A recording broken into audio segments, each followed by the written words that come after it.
How's it going, everyone? This is Chris again. One more time here from the Lot 23 crew.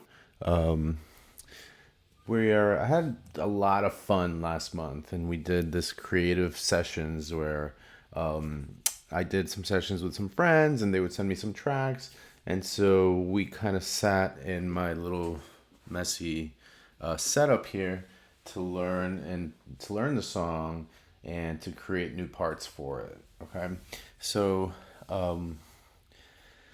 once again, I have we're gonna do a new episode of this. I really enjoyed it. I hope you guys did too. So I'm gonna do one more of these. This time I've been sent another song called "Flash of Light," and I'm gonna go ahead and walk through the same steps, and hopefully you guys can dig it as well. So this is kind of a beginner. It's a creative session class, all right? So basically, what you're going to see is the creative process for me and me playing the guitar and coming up with parts for a song, okay? However, there are other aspects of this that are involved in this, like using the software. In this case, I'm using Logic Pro X it's a Mac kind of software, recording software. And as far as my setup here, it's very, very basic. I do have a Mo2 M2 interface, which is what I connect this microphone and the guitar to. I have some Mackie studio monitors here. This is a nice Audio Technica microphone. It's pretty cool. It does the job. So it's very basic. The guitar is going straight into the interface, and I'm going into Logic, but my guitar plugin is going to be this ML800 by ML Studios. I believe that's what they're called. In any event, that's the rundown. That's the quick setup. So first, let's dial in our sound, okay? So I'm gonna grab my trusty guitar here. Ooh, sorry, like we had last week. And basically, what I'm gonna do is walk through a couple different sounds to make sure that I'm matching kind of the vibe of the song.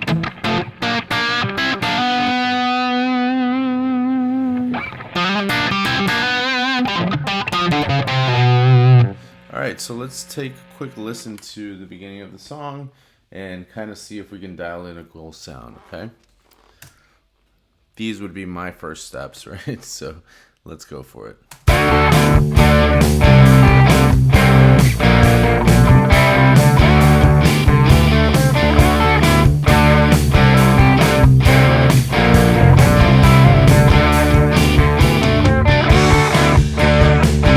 Cool. So, that's a cool little intro. So let's see if my tone matches the vibe of the tune. So, see, I don't feel like it does. So in this case, I think my guitar's got too much distortion, too much gain, and it's not so much of a classic rock vibe as the song is. It's more of a hard rock tone. So I'm gonna go ahead and dial that back a little bit and see if we can match the vibe of the song a little bit. So there's going to be times during this video where I probably slow down a little bit, don't talk much, just bear with me. I'll try to edit these parts out so that, to keep them interesting. But sometimes the process of doing this stuff is quiet. You're on your own, you're listening, you're paying attention.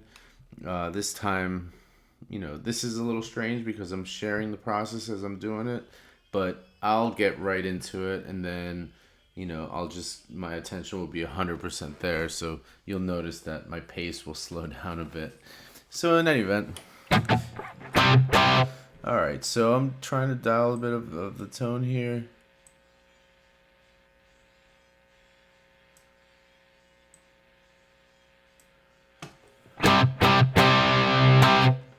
Still a little too much.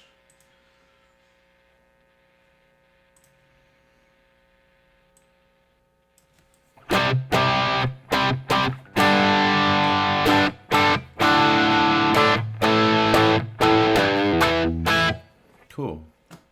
Now I'm going to add one of my cool favorite guitar plugins. This is from the Waves suite, and I really like the CLA guitars of everything, which I really like. So I'm going to get rid of the delays.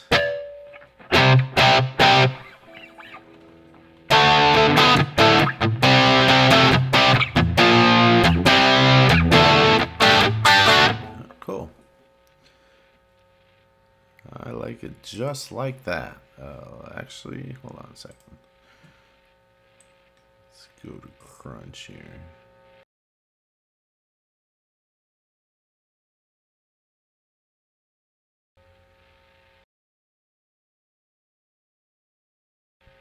There we go.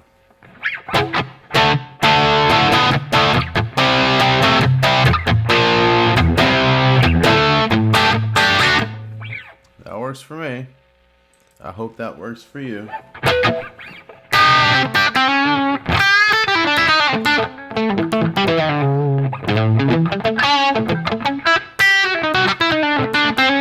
So, I guess one of the aspects of this song is now that, I was told that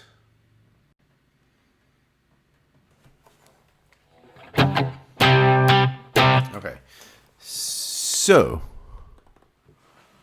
yeah, one of the things about this song is that I was told to come up with mostly a lead part, but I'm also going to run through the rhythm part just for the purpose of this video. So this song is in the key of D, okay? So it's really bluesy, it's kind of 70s classic rock style. We're just going to run through it and see what happens, okay?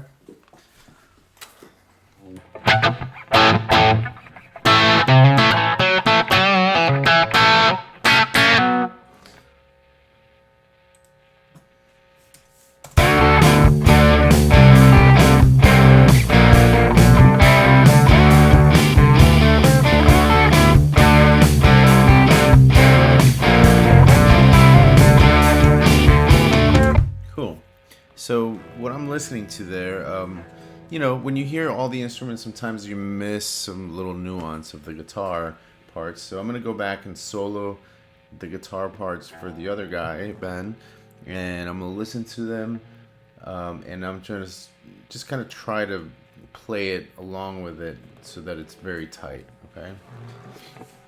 So I'm going to go ahead and solo that, and we'll listen to that just by itself.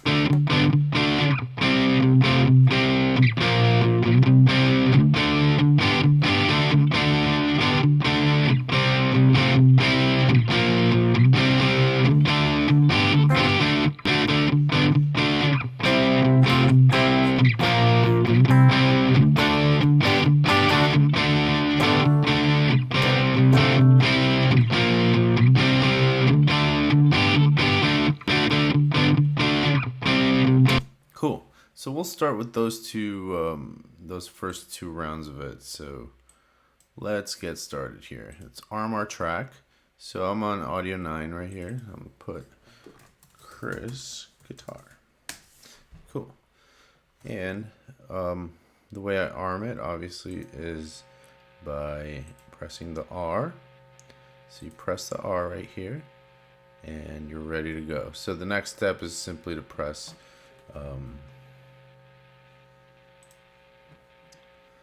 record, and then we should be on.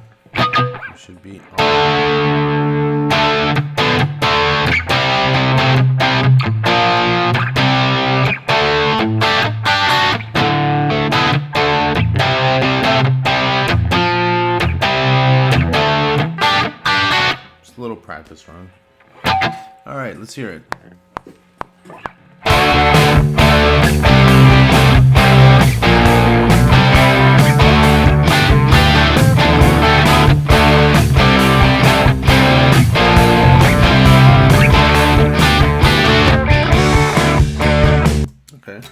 Something's off there. So so I feel like something's out of tune.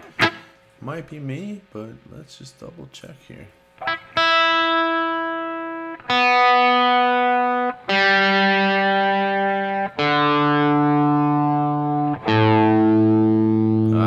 have been me.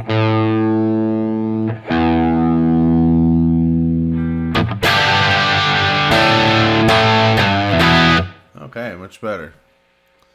Let's give it a shot now. So, I'm gonna delete my part, and we'll go right into the count-in. So ready? Check it out.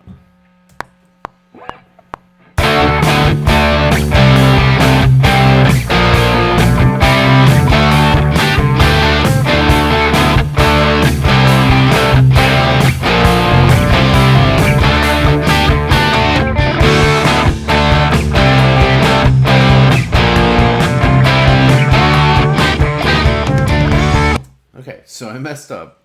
So basically what I'm doing, this is the first time I'm playing this, so I'm discovering the little nuances and the upbeats and where all the strums are really going to go. So I'm going to go ahead and do another take of that so that we're not embarrassing ourselves.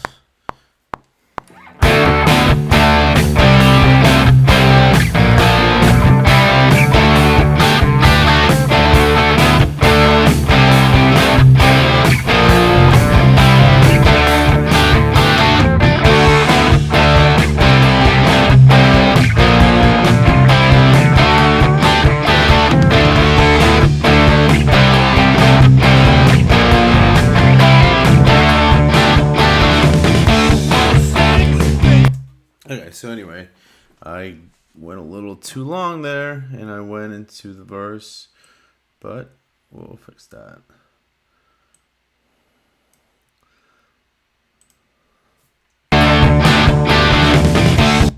Okay, so this is where that part ends.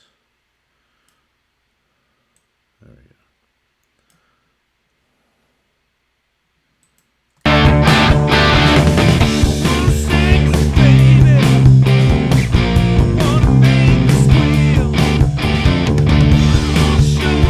Okay, so I always have this feeling about a verse, right? And the verse is usually where the vocals come in. They start, right? And so I tend to think that the verse that needs more space. So for me to just be obnoxious and put either random lead parts in there, or even double a rhythm guitar would be unnecessary, for real, in my opinion. But in this case, I feel like there should be something. So let's give it a shot. Let's see what happens here. I'm just gonna listen to this.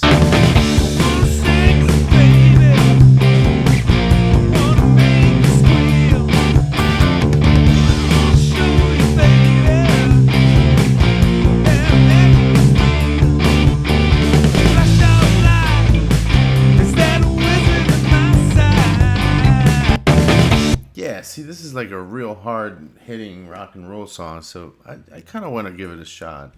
So let's continue here. I'm gonna double this track, and I'm gonna separate my parts via these two tracks. So on this track, I'm gonna be recording, let's say, the intros and choruses, and on the bottom track, I'll be recording the verses. Then I'll do a third track for like lead parts, and then we'll make sure we bounce them down to one single track, which is what I'll be sending back to them. Okay, hopefully that will all work out for me. So we'll see.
whole section.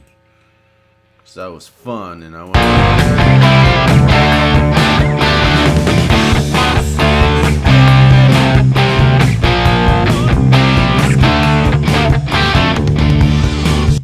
Messed up again.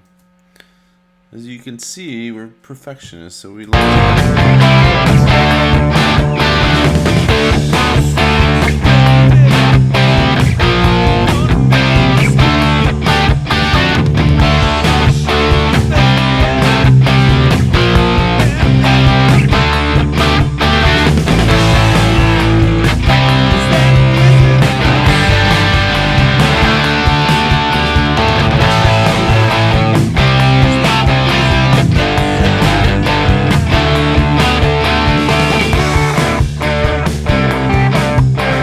so now we go back into the intro, okay?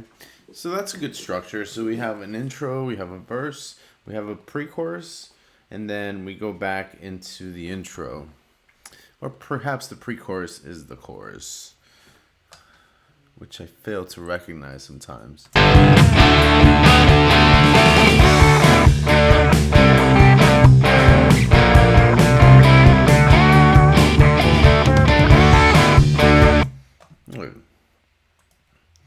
I'm going to do that part again, the verse.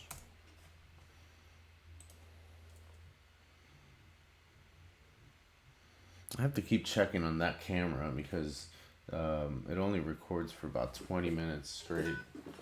So, allow me.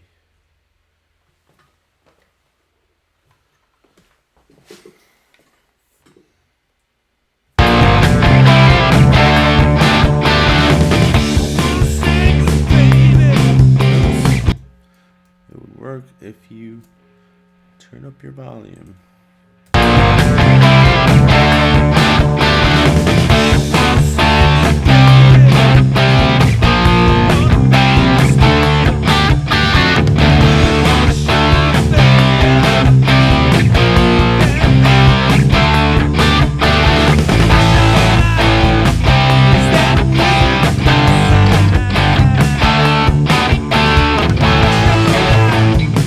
Got ahead of the beat there, so I'm gonna just repeat that whole thing. Seems like I can get it in one take.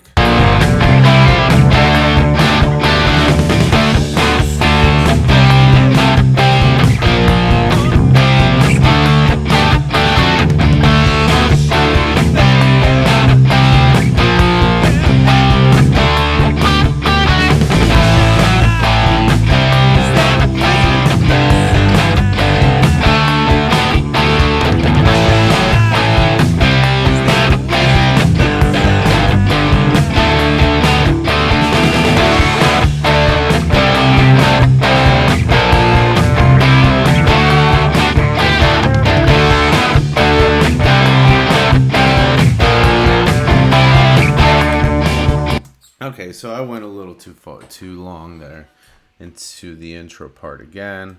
So I'll just cut that part out and re-record it on the different track. Cool. Let's hear that.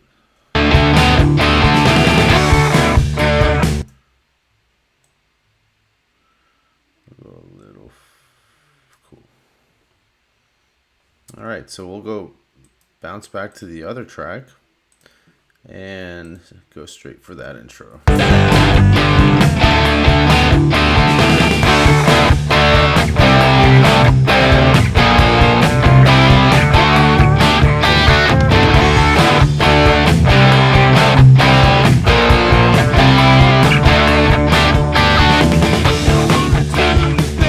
Okay, so we'll stop here.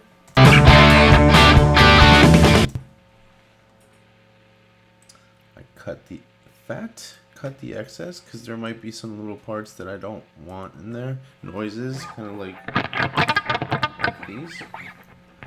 So